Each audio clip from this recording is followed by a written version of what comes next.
je crois qu'on peut dire que la France est un modèle en matière de recherche en sciences sociales et humaines dans le monde entier, et en particulier en Corée du Sud. J'en veux comme simple preuve que la Corée est un des pays au monde où il y a le plus de traductions d'ouvrages français de sciences sociales et humaines, peut-être même le pays d'Asie où il y en a le plus, ce qui montre bien l'influence de cette recherche française dans ces secteurs.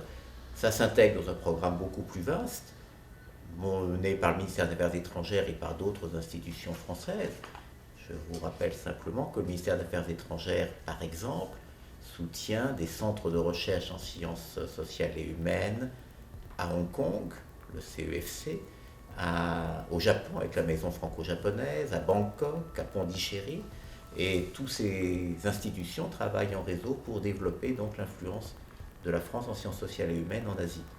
Et l'UNIFA est un élément de cette stratégie qui permet de rassembler des chercheurs de Chine, de Japon, de Corée, qui travaillent sur un thème commun et qui le font en français, puisque nous essayons aussi bien entendu de développer la partie francophone de la recherche sciences sociales en Asie.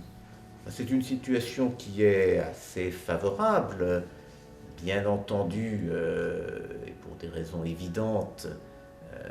Le français n'est pas la première langue étrangère, ni même la deuxième en Corée. L'anglais est obligatoire.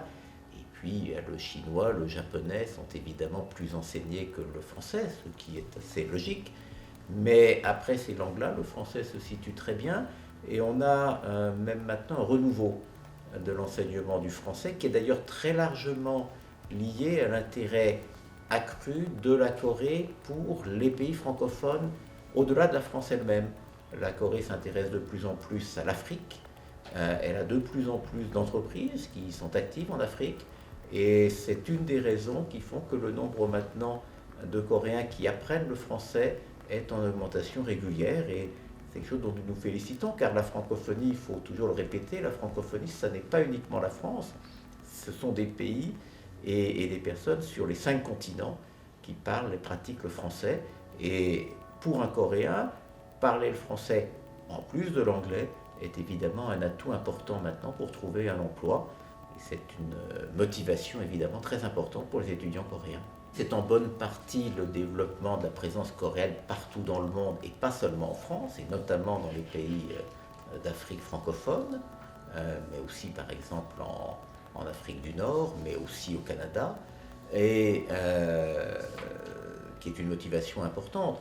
Pour ce qui est des moyens électroniques, la Corée est très connectée, c'est même un modèle dont nous devons nous inspirer en France, et nous essayons justement de regarder les expériences coréennes pour voir comment développer la francophonie sur le net. C'est un des enjeux majeurs pour nous maintenant dans le développement de la francophonie, c'est de faire en sorte que la francophonie soit tous les jours davantage présente sur Internet et qu'il y ait davantage de sites en français qui sont, c'est le grand atout d'Internet, accessibles partout dans le monde.